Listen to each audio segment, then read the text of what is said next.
Sheikh, my first question, Sheikh, is on behalf of my younger brother. He told me to ask you this question because he recognizes that he has a problem, and he desperately wants a solution. Sheikh, my younger brother, he's an undergraduate student at university, and he has a problem with procrastination and motivation when it comes to his studies. He was an amazing student in high school. He used to get straight A's, but ever since he joined university, he doesn't feel like studying, and he just lacks the motivation. And he spends the majority of his time surfing the internet, watching YouTube. But when it comes to studying and he sits down to read or study, he starts to yawn and feel sleepy, and he just doesn't feel like it, even though he knows that's what he should be doing.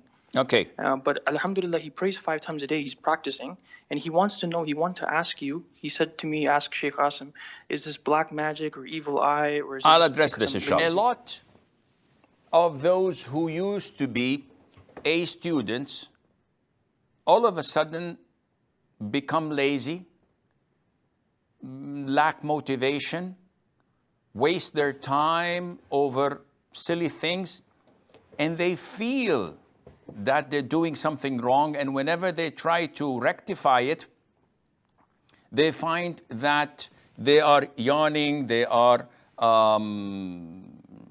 lazy, they're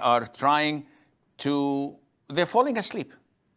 Simply, they're not being able to rectify these things. So what is it? The vast majority of cases that I have gone through maybe relate to the issue of evil eye.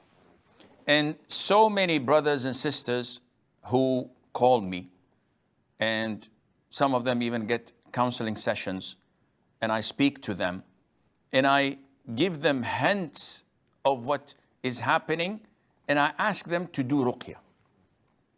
And subhanallah, they do ruqya upon themselves. I don't do ruqya for them. I don't ask them to go to people to do ruqya for them. They do ruqya upon themselves. In 3 to 5 days, it's gone. This is an evil eye. I remember once one sister who is a well-known da'iyah, and she called me and she said, "Sheikh, I'm having this depression, lack of interest of things. I'm unable to give any lectures. I'm unable to do anything." And she started crying. So I told her that this is an evil eye.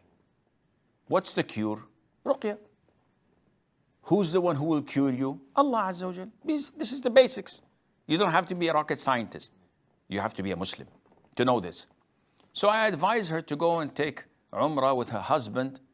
And after they finish their Umrah, she goes and prays 2 rak'ahs next to the Kaaba, raise her hands, ask Allah Azza wa Jal to relieve her from whatever she is suffering from, drink a lot of Zamzam with the intention of cleansing her system from this evil eye.